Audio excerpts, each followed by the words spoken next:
कौशल्याच्या कौशल्याना जागविणारा show, जागविणारा show. Okay.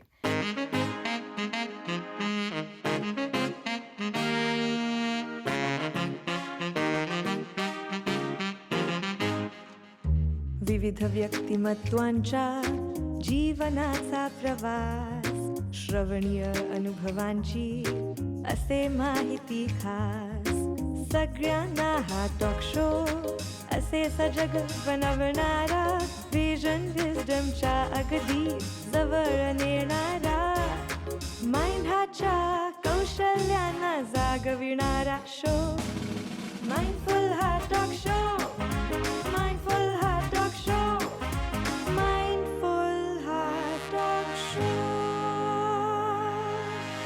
नमस्कार मित्रमैत्रिणींनो, कसे आहात आपण सगळे? माइंडफुल आहात ना? माइंड अँड हार्ट बॅलन्सनी सगळं चालू आहे ना? मी डॉक्टर आरती सूर्यवंशी आणि इतका आनंद होतोय मला आपल्या सगळ्यांचं स्वागत करताना आपल्या ह्या नव्या कोऱ्या माइंडफुल हार्ट टॉक शोच्या सीझन 3मध्ये. माइंडफुल हार्ट टॉक शो अर्थात पॅशन, प्रोफेशन आणि पर्पज. तर मित्रमैत्रिणींनो, आनंद तर अजून द्विगुणित होतोय, कारण आपण अशा एका आपल्या सगळ्यांच्या आवडत्या कलाकारासोबत आपला हा सीझन 3 सुरू करणार आहोत. हे जे कलाकार आहेत हे दिग्गज नट तर आहेतच, पण ते प्रोड्युसरही आहेत, लेखकही आहेत आणि त्यांनी अनेक सांगीतिक मूव्हीज देखील प्रोड्यूस केलेल्या आहेत. नट तर ते आहेतच, तर मित्रमैत्रिणींनो, त्यांनी कोणत्या जॉनरची मूव्ही आजपर्यंत केलेली नाही. त्यांनी सांगीतिक मूव्हीज केल्या आहेत, त्या प्रोड्यूसही केल्या आहेत, त्यांनी ऐतिहासिक मूव्हीज केल्या आहेत, त्यांनी मिस्टेरियस मूव्हीज केल्या आहेत, रोमॅन्टिक मूव्हीज केल्या आहेत. कोणत्या जॉनरची मूव्ही केली नाही आहे ते तुम्ही विचारा. मला माहिती आहे तुम्ही सगळ्यांनी ओळखलं आहे. तर आपण आपल्या ह्या सीझन 3ची सुरुवात करणार आहोत दुसरं कोणीही नसून आपल्या सगळ्यांचे आवडते कलाकार सुबोध भावे यांच्यासोबत. मित्रमैत्रिणींनो, तुम्हाला सांगते, सुबोध भावे इतके भरभरून बोलतात. तर त्यांच्या ह्या इंटरव्ह्यूचे आपण 2 भाग केले आहेत आणि पहिल्या भागामध्ये त्यांनी आपल्याला सांगितलं आहे की त्यांना शांतता कशातून मिळते, ते एकाग्र कशामुळे होतात आणि त्यांची ही माइंडफुलनेसची स्टोरी तुम्ही नक्की बघायला विसरू नका. एवढंच नाही तर त्यांनी आपल्याशी हे शेअर केलं आहे आणि ते व्यक्त झालेत की पुण्याहून मुंबईला आल्यानंतर त्यांचं ट्रान्झिशन कसं झालं. आणि एवढंच नाही तर पुण्याबद्दलची त्यांच्या मनाची जी तगमग आहे, जी उद्विग्नता आहे, ती त्यांनी खूप छान व्यक्त केली आहे. दुसऱ्या भागामध्ये मित्रमैत्रिणींनो, त्यांनी आपल्याशी पुन्हा छान छान गप्पा तर मारल्या आहेतच आणि त्यांनी आपल्याला एक इतिहासाबद्दलचा त्यांचा दृष्टिकोन आपल्याशी शेअर केला आहे. तो घेण्यासारखा आहे. एवढंच नाही तर माइंडफुल की हार्टफुल अशा प्रकारचं एक सुंदर सेगमेंट आपण त्यांच्यासोबत घेऊ शकलो आहोत. तर मित्रमैत्रिणींनो, जास्त उशीर न करता पुन्हा एकदा तुमच्या सगळ्यांचं मनापासून स्वागत करते आपल्या ह्या सीझन 3च्या पहिल्या एपिसोडमध्ये. तर सुबोधजी, आपलं माइंडफुल हार्ट टॉक शोमध्ये खूप खूप मनापासून स्वागत. धन्यवाद आरतीताई. तर सगळ्यात आधी मला आपल्याकडनं हे जाणून घ्यायला आवडेल की ह्या पॅशनेट जर्नीची सुरुवात झाली तरी कशी आपली, कधी आणि कशी? कॉलेजमधनं म्हणता येईल. याचं कारण नाटकाशी त्याच्या आधी मी नाटकाच्या परिघात वावरत होतो. म्हणजे बालनाट्य संस्थेत काम करत होतो. नाटकात काम करत नव्हतो, पण त्या नाटकाच्या परिघात होतो. म्हणजे बॅकस्टेज सांभाळणं, नाटकाचं नेपथ्य सांभाळणं, त्याची प्रकाश योजना सांभाळणं, त्याचे म्युझिक सांभाळणं. पण नाटकात काम करत नव्हतो. ते कॉलेजमध्ये आल्यानंतर, म्हणजे सिम्बॉयसिस कॉलेजमध्ये जेव्हा मी FYला ॲडमिशन घेतली आणि पुरुषोत्तम स्पर्धेमध्ये सहभागी झालो, तेव्हा पहिल्या खऱ्या अर्थाने नाटकाचं वेड हळूहळू अंगात भिनायला सुरुवात झाली. आणि ते पुढचे 5 वर्ष माझं MCOM होईपर्यंत ते वेड इतकं झालं की तोपर्यंत, म्हणजे त्या MCOM नंतर मी नाटकाला स्वतःतनं बाहेर काढू शकलो नाही किंवा अभिनयाला स्वतःतनं बाहेर काढू शकलो नाही. त्या कॉलेजची 5 वर्षाच्या एकांकिका असतील. फक्त मी केलेली कामं नाहीत, तर मला असं वाटतं की मी केलेल्या कामांपेक्षा सुद्धा इतरांची बघितलेली कामं, बाकी माझ्या आजूबाजूला जी काही मुलं वेगवेगळ्या महाविद्यालयात काम करत होती आणि ती ज्या प्रकारचं नाटक करत होती, ते ज्या प्रकारचं काम करत होती, आणि रंगमंचावरती एक अद्भुत आविष्कार साकार होताना मी पाहत होतो. एक वेगळं जिवंतपणा 40-45 मिनिटाचा त्या रंगभूमीवरती सादर होताना मी पाहत होतो आणि मला असं वाटलं की हे अद्भुत आहे. या कलेशी, या क्षेत्राशी आपल्याला निगडीत व्हायला मिळतं आहे. हा एक योगायोग आहे म्हणा किंवा आपल्यावरती परमेश्वराचे आशीर्वाद आहे असं म्हणा, की आपल्याला जे आतमध्ये साचलेलं, आपल्याला मनापासून व्यक्त व्हावंसं असं वाटलेलं, आपल्याला ज्याच्यावरती बोलावंसं वाटेल असे अनेक विषय आहेत, पण जे आपण अदरवाईज मांडू शकत नाही, जे आपण ह्या माध्यमातनं आपण लोकांसमोर मांडू शकतो. आपण ती गोष्ट जिवंतपणे लोकांसमोर सादर करू शकतो आणि कुठेतरी त्याचा पगडा नाटकाचा, अभिनयाचा हळूहळू मनावरती उमटत गेला आणि मला असं वाटलं की आता ह्याच्यातनं आपली सुटका नाही, आता हेच आपलं पुढचं आयुष्य. क्या बात आहे, क्या बात आहे. What a passionate journey. पण मग तुम्हाला नेहमीच ॲक्टर व्हायचं होतं? नाही, कधीच नाही. ओ. इनफॅक्ट मला 11वी-12वीत असताना जे अनेक मुलांचं होतं की आपल्याला नेमकं काय करायचं आहे हे त्यांना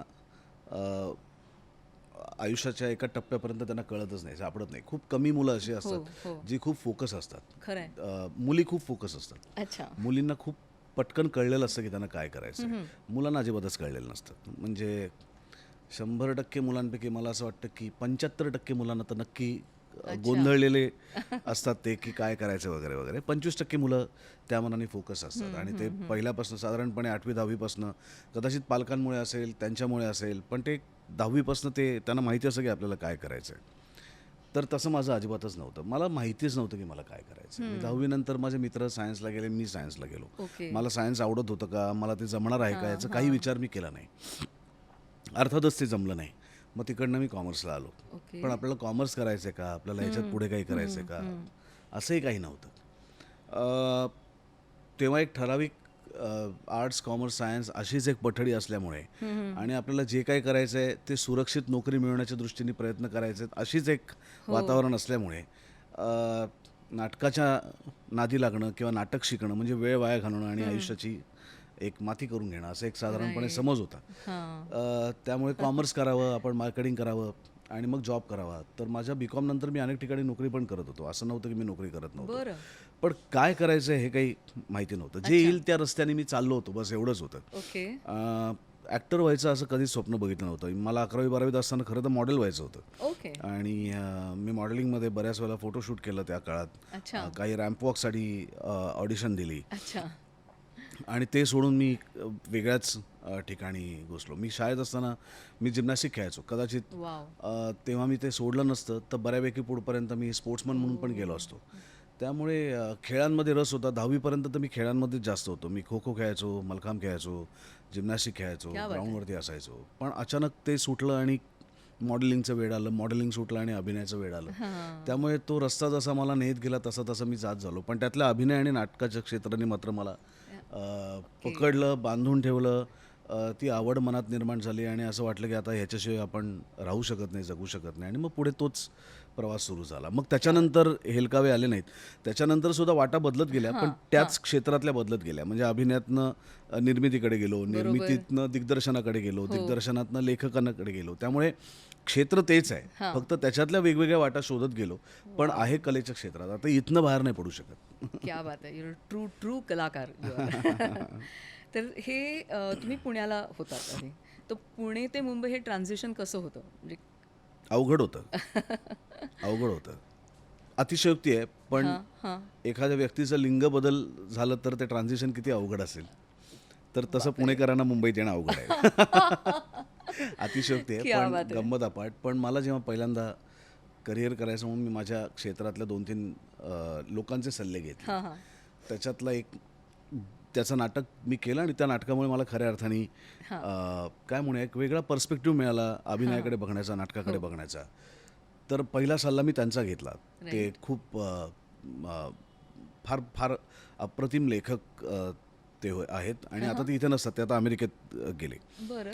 पण त्यांचा सल्ला मी घेतला. त्यांनी मला पहिल्यांदा सांगितलं की सोबत तुला जर याच्यात करिअर करायचं असेल तर तुला पुणे सोडून मुंबईत यायला लागेल. तर मला तो अजिबात नाही आवडला त्या क्षणी.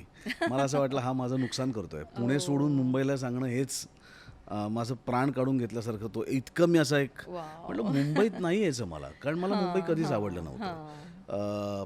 मी जेव्हा त्याच्या आधी मुंबईत कधी माझ्या नातेवाईकांकडे किंवा असं येत असेल तर मला इथली गर्दी, ते लोकांचं इकडून तिकडे धावणं, हे मला कधीच आवडलं नव्हतं. पुण्यातली शांतता, आणि माझं शाळा कॉलेज पुण्यात गेलं, त्याच्यामुळे तो एक पुण्यातला शांतपणा, एक आपल्याला पाहिजे त्या वेळेत काम करणं, या गोष्टी आवडल्या होत्या. पण जेव्हा लक्षात आलं की आता इकडे आल्याशिवाय पर्याय नाही आहे, आणि कधी कधी तुम्हाला बाहेरनं त्या गोष्टीकडे बघणं आणि प्रत्यक्ष तिथे राहून त्या गोष्टीशी संबंध येणं, म्हणजे मुंबईत आल्यानंतर आपल्याला या महानगरीचं महत्त्व कळतं. खरंय. मला असं वाटतं की भारतभरातनं, वेगवेगळ्या क्षेत्रातनं, वेगवेगळ्या छोट्या छोट्या गावातनं लोक मुंबईत येतात स्वप्न पूर्ण करायला. हो.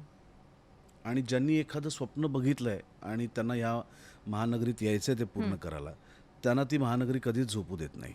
मला असं वाटतं मुंबईची ताकद तिच्या जिवंत असण्यात आहे. आणि मुंबईत आल्यानंतर तुम्ही शांत बसूच शकत नाही.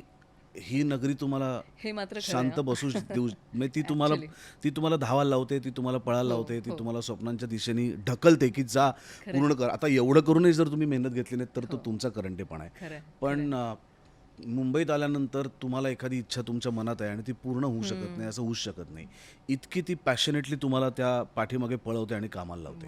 मी जर पुण्यात राहून करिअर करायचं ठरवलं असतं तर मी इतकं कामच करू शकलो नसतो. बरोबर. पण मुंबईत आल्यामुळे कदाचित गेल्या काही वर्षात मी इतकं काम केलं आहे, इतक्या विविध प्रकारचे रोल केलेत, भूमिका केल्या आहेत, इतके सिनेमे केलेत, याचं कारण मुंबई आहे. मी पुण्यात राहिलो असतो तर याच्या कदाचित 25% 50%च मी काम केलं असतं. पण मुंबईत आल्यामुळे मी इतकं काम करू शकलो आणि ह्याच्यावर पूर्णपणे मी म्हणेन की माझ्या करिअरवरती छाप, मी जरी शिकलो पुण्यातलं असलो तरी करिअर घडवण्याचं पूर्ण श्रेय मुंबईचं आहे. हो ना, क्या बात आहे. म्हणजे कर्मभूमी ट्रूली मुंबई. आणि मग हळूहळू मुंबई आवडायला लागली. हो, आता मला पुण्यात नाही करमत. आता वाटतं की मुंबईत राहायला पाहिजे, कारण इथे जे काम होतं ना ते पुण्यात शांत चित्तानी पुण्यात तसं काम होत नाही. असं वाटतं की चला चला चला चला. तर ते जे आहे ना मुंबईत, ते जे स्पिरिट आहे ते पुण्यात राहून आता कंटाळा येतो. असं वाटतं की आपण नुसतेच बसलो, काही काम नाही करत आहे. तर किती एकदा पुण्याला कधी गेलात मध्ये तर किती दिवस किंवा किती वेळ तुम्हाला असं 2-4 दिवसांच्या पलीकडे नाही वाटत. आई बाबा माझे पुण्यात असतात, त्यामुळे अर्थात मला माझं घर पुण्यात आहे आणि पुणे माझं आजही तितकंच आवडतं शहर आहे, कारण माझी जन्मभूमी आहे ती. काय 2-3 कोणत्या महत्त्वाच्या गोष्टी तुम्हाला पुण्याच्या आवडतात? एक तर पुण्याची हवा जी आता तशी राहिली नाही आहे, खूप बदलली आहे. पुण्याचा वेडेपणा, मला असं वाटतं पुण्याचं वेडेपणा हीच पुण्याची ओळख आहे. ती आता माणसं शहाणी व्हायला लागलेत आणि पुणे शहाणं झालेलं मला बघवत नाही आहे. आणि पुणे शहाणं होतंय पण त्याच्यामुळे जास्त वेडं होतंय. म्हणजे मुंबईच्या दिशेने जाता जाता ते मुंबईपेक्षा सुद्धा जास्त बकाल होत चाललंय. आणि आत्ताच परवा दिवशीच पुण्यातल्या पावसाने पुण्याची जी वाताहत केली त्याचं आपण ऐकलंय. आणि हे एकदा घडलेलं नाहीये, हे सातत्याने गेल्या 5-6 वर्षात 3दा-4दा घडलेलं आहे. आणि तरीही सुद्धा आमच्याकडच्या लोकांना जाग येत नाही. पुण्यातल्या ट्रॅफिकचा प्रश्न हा, मला असं वाटतं एक दिवशी त्याच्यावरनं पुण्यात युद्ध होईल आणि काही लोकांचे त्याच्यात प्राणही जातील, इतकं भयंकर झालेलं आहे. पुण्यातल्या गावठाणाचा भाग, त्याची आता लोकांना सामावून घेण्याची आणि वाहतूक नियंत्रित करण्याची शक्ती संपलेली आहे. पुण्यात बेसुमार उभी राहिलेली अनेक नवीन धर्मस्थळं म्हणेन मी, एका धर्माचं नाव नाही घेणार, ज्यांची गरज नाही आहे पुण्याला. पुण्यात जुनी अशी पुराणी खूप मंदिरं आहेत, खूप प्रार्थनास्थळं आहेत. आता नवीन त्याच्यात भर घालावी आणि लोकांनी तिथे गर्दी करून आधीच वाट लागलेल्या पुण्याला अजून आक्रंदून टाकावं याची गरज नाही आहे. त्यामुळे मला असं वाटतं ह्याच्याविषयी आवाज उठवणारे जे वेडे पुणेकर होते ते आता राहिले नाही आहेत. आणि कोणालाच काही त्या शहराचं पडलेलं नाही आहे. मला असं वाटतं प्रत्येक शहराचा एक वास असतो ना.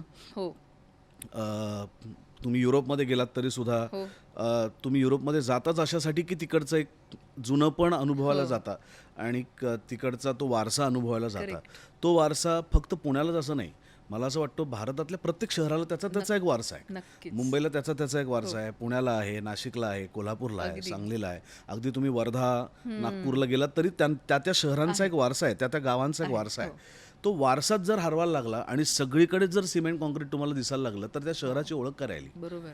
तर तसं पुण्याचं आहे. पुण्याचा एक वारसा आहे, पुण्याचं एक एक वेडेपणा आहे. तो वेडेपणा आणि ती ओळखच जर पुसली जाणार असेल तर मग पुण्यात तुम्ही राहिलात काय किंवा अजून कुठे राहिलात काय, त्यांनी काय फरक पडतोय? म्हणजे विकास, डेव्हलपमेंट होणं आणि शहराची वाट लागणं ह्या वेगळ्या गोष्टी आहेत. दोन वेगळ्या तर पुण्याची वाट जास्त लागली, डेव्हलपमेंट कमी झाली. हो. तरी पण तुम्ही जेव्हा पुण्याला जाता तेव्हा कोणत्या एका ठिकाणी तुम्हाला जाऊन बसायला आवडतं? आता तशी जागाच नाही नाही राहिली. राहिली आहे. आणि आम्ही शाळा मुंबईला कॉलेजमध्ये असताना आम्ही बालगंधर्वच्या पुलावरती जाऊन बसायचो हो, पुण्यात, शनिवारातला आमचा पूल. आणि मला- मे मी पण महिन्यामध्ये बसलीये तिकडे युनिव्हर्सिटीमध्ये आम्ही शिकायला म्हणजे पूर्ण संध्याकाळी गर्दी असायची त्या अगदी, पुलावरती अगदी, किंवा झेड ब्रिजवरती हो. आम्ही जाऊन बसायचो. तर मे महिन्यात सुद्धा त्या पुलावरनं उकाडा असला तरी सुद्धा वारा यायचा. हो. तुम्हाला त्या उष्णतेचा त्रास नाही व्हायचा. खरंय. आता पुण्यात नावाला सुद्धा वारं नसतं. हम्म. पुण्यातली थंडी केव्हाच गेली, केव्हाच गेली. जी पुण्यात साधारणपणे दिवाळीनंतर एक छान हवा पलटायला सुरू होते. सुरुवात व्हायची, हां. साधारणपणे फेब्रुवारी एंड मार्च पर्यंत. आता पुण्यात जेमतेम, म्हणजे पुण्यापेक्षा मुंबईत जास्त थंडी असते आता. पुण्यातली थंडी गेली, गॉन. म्हणजे Pune has lost its identity. टेकड्यांचं जे असं पुणे होतं गेलं. Pune has lost it identity. मी खूप मोठं स्टेटमेंट कदाचित करत असेल, पण आता मी ज्या पुण्यात जातो ते पुणे माझ्या ओळखीचं नाहीये. आणि अशी काही मी 80 वर्षानंतर पुण्यात जात नाहीये. हो ना. मी 26व्या वर्षी 27व्या वर्षी मी मुंबईत शिफ्ट झालो. 29व्या वर्षी मी मुंबईत शिफ्ट झालो. सो 29 वर्ष माझ्या आयुष्याची मी पुण्यात राहिलो आहे. हो. आणि त्याच्यानंतर मी सातत्याने पुण्यात जातोच आहे. हो. माझं घर पुण्यात आहे. माझं गणपती, आमच्या घरातलं हो. खंडोबाचा उत्सव, दिवाळी असेल, इतर सण असतील, माझ्या आईबाबांना भेटायला असेल, कामानिमित्ताने असेल, नाटकाच्या प्रयोगाच्या निमित्ताने असेल, शूटिंगसाठी असेल. त्यामुळे असं नाही आहे की मी पुण्यात अचानक खूप वर्षांनी आलो आणि मी बघतोय. मी हे बदलतं स्वरूप पुण्याचं बघतोय आणि त्याचा खूप त्रास होतो मला. त्या शहराचा एक नागरिक म्हणून, त्या शहरात माझा जन्म झाला आहे म्हणून, त्या शहरात मी वाढलोय, शिकलोय, मोठा झालो आहे. या सगळ्या गोष्टींमुळे त्या शहराच्या बदलत्या भीषण स्वरूपाचा मला भयंकर त्रास होतो. हो ना. आणि काही आपण त्याच्यावरती करू शकत नाही, याचा अजून जास्त अजून त्रास जास्त होतो. त्रास होतो. खरंय. पण मग नंतर तुम्ही मुंबईत आलात कामाच्या निमित्ताने आणि तुमचं ॲक्टिंगचं करिअर छान सुरू झालं आणि मुंबई इज नाऊ युअर कर्मभूमी.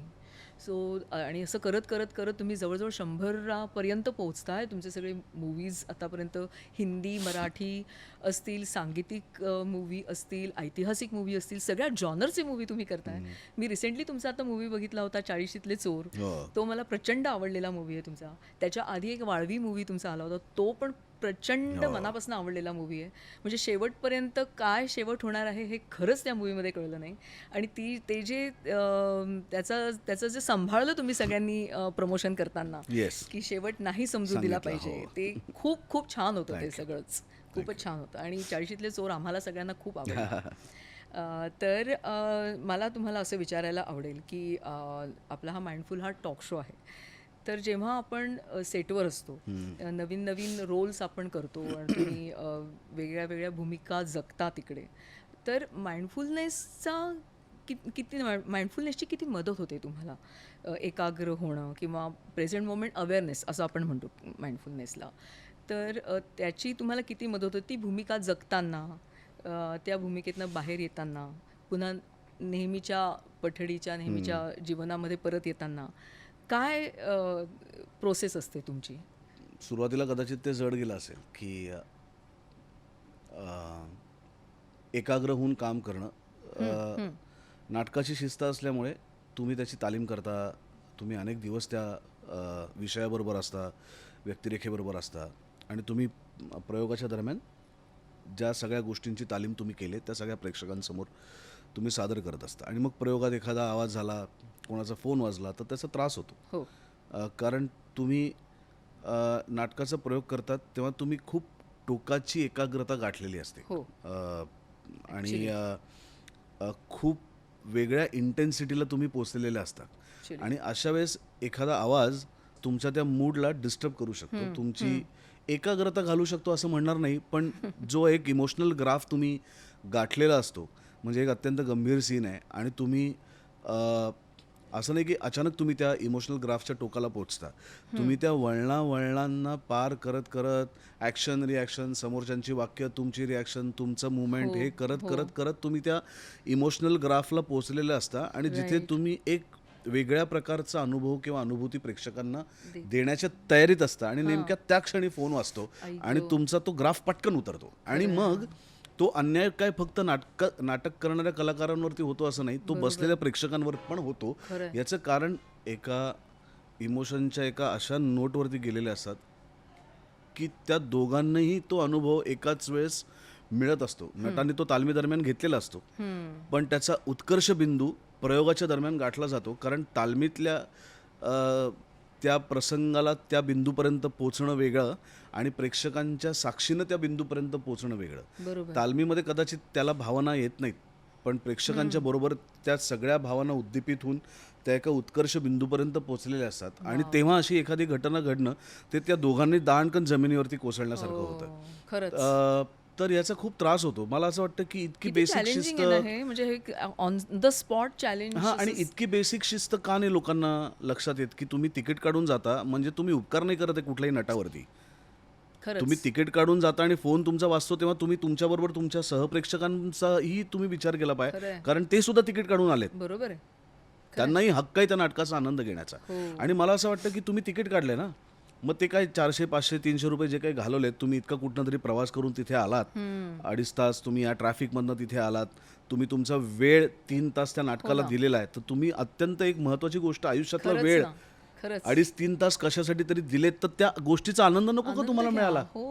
मग तो आनंद पूर्णपणाने घ्या ना. कशा करता त्याच्यामध्ये तुमचे प्लास्टिकचे आवाज, खाण्याचे आवाज, फोनचे आवाज, 3 तास तो फोन, 2.5 तास फोन जर तो नाही वाजला किंवा नाही ऐकू आला, तर त्यांनी जगात अशी काय उलथापालथ होणार आहे. खरंय. आणि एका वर्षाच्या अलीकडे फोन नव्हते तेव्हा काय करत होतात. हो ना, ऍक्च्युली. आणि ह्याच्यावरती जे शहाणपणा शिकवतात अनेक आमच्याच क्षेत्रातली लोक आहेत की एवढं काय आमच्या याच्यात तर आम्ही आवाज झाला तरी करू शकतो. मला असं वाटतं की आवाज झाला तर म्हणजे आता माझ्यासारखे अनेक नट जे नवीन आलेले आहेत किंवा जे जुने आहेत, ते आता ह्या पातळीला पोहोचलेत की तुम्ही समोर ढोलताशा वाजवलात ना तरी सुद्धा आम्ही नाटक करू आणि तितक्याच सिन्सिअरली करू. आमच्या सिन्सिअरिटीबद्दल तुम्ही खात्री म्हणजे त्याची तुम्ही चिंताच करू नका. मुद्दा आहे की आमच्याबरोबर प्रेक्षक सुद्धा आहे. हो, आम्ही फक्त आमचा विचार करत नाही. आम्हाला जर कामच करून जायचं तर आम्ही आमचं काम केलं, आम्ही निघून गेलो. जसे कॉन्ट्रॅक्टचे प्रयोग आम्ही करतो की त्या कॉन्ट्रॅक्टच्या प्रयोगात कोणालाही त्या नाटकाविषयी काहीही सोयरसूतक नसतं. तिथे लहान मुलं खेळत असतात, बागडत असतात, लोक फोनवर बोलत असतात, कोणी खात असतं, कारण तो कॉन्ट्रॅक्टचा प्रयोग एक त्या संस्थेला काहीतरी केल्यासारखं दाखवायचं असतं, आमच्या निर्मात्याला पैसे कमवायचे असतात. या दोघांच्या स्वार्थातनं निर्माण झालेला प्रयोग म्हणजे कॉन्ट्रॅक्टचा शो. त्याच्यात कोणालाही त्या नाटकाविषयी घेणं देणं नसतं. समोर असंख्य प्रकारचे आवाज चालू असतात, तरी सुद्धा नट आपले प्रयोग करतात आणि निघून जातात. ही सवय आम्हाला आहेच. त्यामुळे ह्या गोष्टीचा शहाणपणा नटांना शिकू नका की समोर काही झालं तरी सुद्धा काम जमलं पाहिजे. ते आम्ही करतोच, ते जमतंच आम्हाला. पण जेव्हा आपण प्रेक्षकांचा विचार करतो तेव्हा मला असं वाटतं की त्या अंधाऱ्या खोलीमध्ये 2.5 तास तुम्ही एक दोघं मिळून एक इतका सुंदर अवर्णनीय असं काहीतरी एक अनुभव तुम्ही घेत असता आणि त्या अनुभवातनं तुम्हाला व्यत्यय आणता येतो, अशासाठी त्या प्रेक्षकाचा तुम्ही राग करता ज्याचा फोन वाजतो किंवा जो आवाज करतो. आणि सांगून सुद्धा तुम्हाला फोन बंद करता येत नाही तेव्हा त्रास होतो की अरे सूचना दर नाटकाच्या आधी करतात की फोन व्हायब्रेटरवरती ठेवा, बंद करा, तरी सुद्धा. हो ना, म्हणजे रसभंग ज्याला म्हणतात तो अगदी म्हणजे असा कसा तो आणि ही बेसिक शिस्त भारतीयांच्याच जीवनात नाहीये, त्यामुळे ती नाटकाच्या येणाऱ्या प्रेक्षकांच्या आयुष्यात असावी असा आग्रह पण नाहीये.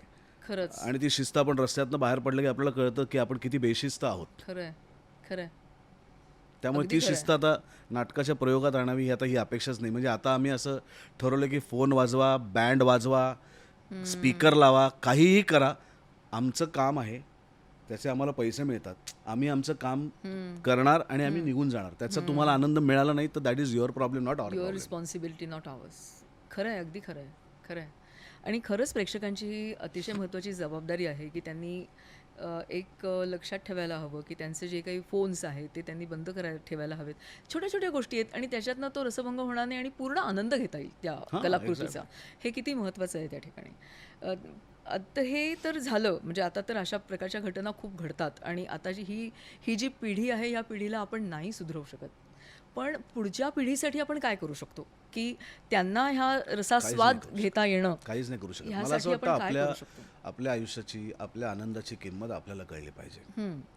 म्हणजे आता त्या फोन नावाच्या गोष्टींनी इतकं नुकसान आपलं केलेलं आहे की आपल्याला त्या क्षणांचा आनंद घेणंच आपल्याला कळेन असं झालंय.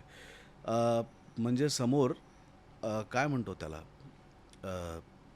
मी असा विचार करतोय की माझ्या लहानपणी अशी कुठली मेमरी आहे जी माझ्या आयुष्यात कायमची कोरली गेली आहे. तर मी भीमसेनजींना हां कधीही त्यांची मैफिल ऐकली नाही. हां मला म्हणजे अशी क्लासिकल प्रत्यक्ष म्युझिक बसून हां अशी नाही क्लासिकल ऐकता म्युझिक आली. माझ्या आयुष्यात खूप उशिरा आलं हो किंवा मला त्याची आवड खूप उशिरा निर्माण झाली. तोपर्यंत ही सगळी गायक मंडळी थकली होती, काही गेली होती, असं सगळं घडलं होतं. पण आमच्या एका नाटकाच्या दौऱ्याला जाताना रमण बागेची इथनं आमची बस सुटणार होती, म्हणजे जिथे सवाई गंधर्व हो. पूर्वी व्हायचं येस आणि रात्रभर व्हायचं. अगदी तर पहाटे आमची बस सुटणार होती Attend केलंय. नाटकाची आणि मी तिथे पहाटे गेलो आणि मला रमणबागेतनं आवाज यायला लागला. हम्म, तर म्हणून मी त्या रमणबागेत गेलो हम्म. आणि त्या गेटमधनं आतमध्ये गेल्यानंतर स्टेजवरती भीमसेनजी बसले होते बरं आणि त्यांचं गाणं चालू होतं, कारण सगळ्यात शेवटी भीमसेनजी गायचे. हो शेवटच्या दिवशी शेवटचं गाणं हो, त्यांचं हो, असायचं. हो, हो. तर त्यांचं गाणं सुरू होतं. मी एक 5-10 मिनटं असं एक 5-10 मिनटं ते एक ऐकत बसलो आणि माझी नाटकाची बस सुटली, मी निघून गेलो. हां तेव्हा माझ्याकडे फोन नव्हता, तेव्हा मोबाईल फोनच नव्हता, तेव्हा नव्हताच. कोणाकडेच फोन नव्हता. नव्हतेच आलेले हां पण म्हणून ती जी मेमरी, तो जो क्षण माझ्या हां. मेंदूमध्ये स्टोअर झालाय ना, वाव तर मी कधीही रिकलेक्ट करायचं, मी भीमसेन जोशी म्हणलं ना की पहिला तो क्षण मला आठवतो. त्या क्षणाने जे माझ्या मेंदूमध्ये तो क्षण इतका टिपला गेलाय की भीमसेनजी असं नाव काढलं तर पहिला तो क्षण येतो. वा त्या गाण्याने जे काय रोमांच माझ्या अंगावरती तेव्हा उभे राहिले 5-10 मिनिटाकरता, हां त्याची अजूनही जाणीव होते. बरोबर आणि समजा मी तो मोबाईलमध्ये शूट केला असता आणि तो पाहिला असता, तर प्रत्यक्ष बघण्यातनं जे माझ्या बाबतीत घडलं खरंय, ते त्या फोनमधनं बघून माझ्या अंगावर कसे रोमांच उभे राहिले असते. बरोबर आहे तर मला असं वाटतं आत्तासुद्धा अनेक ठिकाणी आपण निसर्ग बघायला जातो, आपण कोणाचं तरी गाणं ऐकायला जातो, एखादा कार्यक्रम बघायला जातो, तर लोकांना त्या फोनमधनं, आणि वाईट असं वाटतं की मध्यंतरी काही बघितलं की ॲक्सिडेंट झाल्यानंतर लोक पहिले फोन काढून ते शूट करायला जातात. हम्म. त्या माणसाला वाचवायचं सोडून हो ना विच इज व्हेरी सॅड की जो ॲक्सिडेंटमध्ये सापडला आहे, त्याचं काहीतरी नुकसान झालं आहे, तो जखमी झाला असेल, त्याला वाचवायचं हो सोडून ना. आपण पहिले फोनमध्ये टिपून पहिलं शेअर करायला जातो की मी हे पहिलं पाहिलं. आणि आणि सगळे न्यूज मीडिया झालेत आता. खरं आहे अगदी म्हणजे मी हो दिली ना. ही ब्रेकिंग न्यूज, हो ना. मी पहिल्यांदा शेअर केलं, मी हा व्हिडिओ हे पाठवला, याच्यात लोकांना आणि त्याचे लाईक आणि त्याचे म्हणजे म्हणजे कशासाठी? कुठनं काय हे आलंय आपल्याकडे. त्याच्या ॲडव्हान्टेजेस पर्यंत म्हणजे जातच नाही त्याचं सगळं बाकीचं कसं हे आणि करता मग येईल तेच कुठल्या आधी कुठल्या म्हणजे आता भीती वाटायला लागले कलाकार म्हणून की तुम्ही इतके सार्वजनिक झालेला आहात आता की कोणी तुमची कुठली क्लिप कुठेही पाठवू शकतं आणि त्याच्यावरनं तुमच्यावर एक वेगळ्या प्रकारचा एक बबल उठू शकतो. म्हणजे तुम्ही काय काय सांभाळायचं आहे. काय काय सांभाळायचं खरंच कलाकार सोडून तर खरंच. कुठल्याही माणसाने कोणी- आयुष्यात काय काय कोणी. सांभाळायचं आहे. खरंच आहे अगदी त्याला खरं. त्याचं स्वतंत्र आयुष्य नाही, काही खाजगी आयुष्य नाही. खरं आहे आणि त्याचा खरं तर खरंच ह्या गोष्टीचा आदर ठेवला म्हणजे पाहिजे तो सगळ्यांनी. एका वेळेला असं म्हणतो ना आपण की टेक्नॉलॉजी ही माणसाला उपयोगी आहे का दुरुपयोगी आहे, तर मला असं वाटतं आत्ताचा काळ बघता दुरुपयोगीच जास्त आहे. उपयोगाकडे जास्त बघतच नाहीयेत लोक. हा म्हणजे त्याचा दुरुपयोग त्यांनी कसा करता येईल काय ते जास्त बघितलं जातंय. माणसाच्या आयुष्यात प्रगती आणली मला माहित नाही. म्हणजे प्रगती जर पैशाच्या बाबतीत असेल तर माहित नाही, पण विकासाच्या बाबतीत असेल मेंदूच्या, तर आपण जास्तीत जास्त नुकसान करून घ्यायला लागलोय स्वतःचं. ही म्हणजे गोष्ट मे खरी बी आहे. एक कनेक्टिव्हिटी आहे आपण म्हणू शकतो की आपण आपल्या जुन्या दूरच्या मित्रमैत्रिणींना मे बी फोन करू शकतो मे बी, पण बाकीचं जे तुम्ही म्हणताय की सगळंच फोनवरती अवेलेबल आहे ते खूप जास्त आहे. म्हणजे त्याच्यामुळे ना आणि brain फोन असं मध्ये stop अवेलेबल झाल्यासारखं नव्हतं तेव्हा झालं. असं जीवनात किती कष्ट होते आणि आता हो. फोनवरती आल्यामुळे ते काही कष्ट कमी झालेत का माहित नाही मला. आय हे डोंट नो. खूप छान प्रश्न आहे हा ॲक्च्युली सिरियसली खरंच. आणि कुठेही आम्ही सुद्धा कुठेही जर फिरायला गेलो ना तर 1-2-4 असे सगळ्यांचे फोटो काढून झाले की असं वाटतं की आता बास, आता हे फक्त बघूया डोळ्यांनी काय काय इथे घडतंय सुंदर. मला आता जाणवत आहे मी म्हणजे किती फरक पडलाय बघा. मी आता एक हिंदी सिनेमा करायला लखनौला गेलो होतो. हां हां तर नॉर्मली आम्ही खूप फोटो काढतो ना हो. पब्लिसिटीसाठीचे. राईट तर अख्ख्या 22 दिवसांच्या शूटिंगच्या पिरियडमध्ये शूटिंग फ्लोअरवरचे माझ्याकडे फक्त 3 फोटो आहेत. काय सांगता बरं कारण लखनौला गेल्यानंतर माझा हिंदी साहित्याशी फार कधी संबंध आला नाही. हां प्रेमचंद वगैरे माझ्याकडे कादंबऱ्या त्यांच्या कथासंग्रह असतील हो. तेवढंच. पण माझी सहकलाकार जी होती ती लखनौची UPची राहणारी होती आणि खूप वाचणारी होती. तर तिने मला हिंदी साहित्याशी परिचय करून दिला. धर्मवीर भारतींसारखे एक अतिशय दर्जेदार लेखक तिने माझ्या आयुष्यात आणले आणि माझा मॅक्सिमम काळ हा लखनौ अनुभवण्यात, वा लखनौचं खाणं अनुभवण्यात आणि लखनौचं साहित्य म्हणजे हिंदी साहित्य अनुभवण्यात गेला. माझं इतकं वाचन झालं की आपल्याकडे फोन आहे आणि आपण त्यांनी फोटो काढत बसूया ही गोष्टही माझ्या डोक्यात आली नाही आणि त्यांनी माझं काही नुकसान नाही झालं. हो आजही लखनौ आलं की मला फोन बघण्याची गरज नाही. माझ्या इथे लखनौ इतकं जिवंत आहे की ते मला माझ्या फोनमध्ये ठेवण्याची गरज नाही आहे. खरं आहे खरं आहे अगदी बरोबर आहे. आणि ॲक्च्युली झालं आहे काय ना, कोविडच्या दरम्यान खूप सारं एज्युकेशन आणि खूप जास्त मुलांची लोड वाट ह्या लागली. हां फोनवरती खूप जास्त हे झालेलं आहे आणि त्याच्यातनं आता बाहेर कसं काढायचा नवीनच प्रश्न निर्माण झाला आहे सगळ्यांनाच. नाही पण एनिवे ती प्रत्येक काळाची एक परिस्थिती असते आणि तो काळ बदलत असतो. तर कदाचित आज फोनचं महात्म्य आहे, हा काळ फोनचं महात्म्य असण्याचा आहे. Correct. काही वर्षानंतर फोन ही गोष्ट होती असा पण असं एक सुद्धा प्रश्न येईल. विचारण्याचा I एक hope so. काळ I'm असू शकेल. really looking आपल्याला forward माहित to that, नाही. की येस असं सुद्धा येईल. आणि मला असं वाटतं की नवीन जी यंग जनरेशन आहे ना, तर ती मला असं वाटतं हळूहळू वळतीये या दृष्टीने. तुम्ही जे म्हणताय की बरेचसे जण मी बघते नवीन मुलं तर ते म्हणजे असतात फोनवरती, पण महत्त्वाचं त्यांचं जेव्हा काहीतरी काम सुरू असतं ना तेव्हा ते खूप अगदी पॅशनेटली वेड्यासारखं त्यांचं ते काम करत असतात. असं पण पाहायला नाही, मिळतं. ती गरजेची गोष्ट आहे. मला असं आणि वाटतं की स्पोर्ट्स मध्ये पण आता मी बघतीये की खूप जण वळतात आहेत स्पोर्ट्सकडे. असंही त्याची जेवढी किंमत किंवा त्याची जेवढी प्रत्येक गोष्टीला त्याच्या लायकी इतकं महत्त्व द्यायचं असतं. याची जेवढी लायकी आहे ना तेवढंच त्याला महत्त्व दिलं खरंय. तर मला असं वाटतं की आपण खरंय. त्याच्यातनं बाजूला राहू शकू आणि आपल्या एकत्र असण्याचा, एकत्र काहीतरी निर्माण करण्याचा आनंद आपण घेऊ आपल्याला शकू. घेता नाहीतर आपण ह्याच्यातच म्हणजे तुम्ही नाटकाला, सिनेमाला जाऊनही जर फोनमध्येच असणार असाल तर त्या नाटकाचाही आनंद मिळणार नाही, संगीताचाही मिळणार नाही, समोर इतका सुंदर निसर्ग त्याचाही मिळणार नाही. एखादा प्राणी बघितला तर त्या प्राण्याला, वाघाला असं अनुभवण्यापेक्षा तो फोनमध्ये घेण्याची घाई असते आणि तो फोनमध्ये कसं त्याचं स्वरूप तुम्हाला दिसेल. हो ना, एखादा वाघ तुम्हाला जंगलात दिसल्यानंतर तो जो असा जिवंत, त्याचं जे म्हणजे ती जी एक ऊर्जा आहे ना वाघ म्हणजे त्याचं चालणं, एक त्याचा विक्राळ रंग, स्वरूप त्याचं त्याचं ते जे आहे. पाऊल टाकणं, त्याचं नुसतं सहज चालणं देखील एक जिवंतपणाचं लक्षण आहे. तर ते तुम्ही मिस करणार आणि ते फोनमध्ये शूट करून इथे तुम्हाला ते काय मिळणार काय आहे? मिळणार आणि ते तुम्ही आणखीन सगळ्यांना दाखवणार की ते कसं- दाखवणार की बघा मी कसा वाघ चित. अरे पण त्याला सोडलंस ना तू.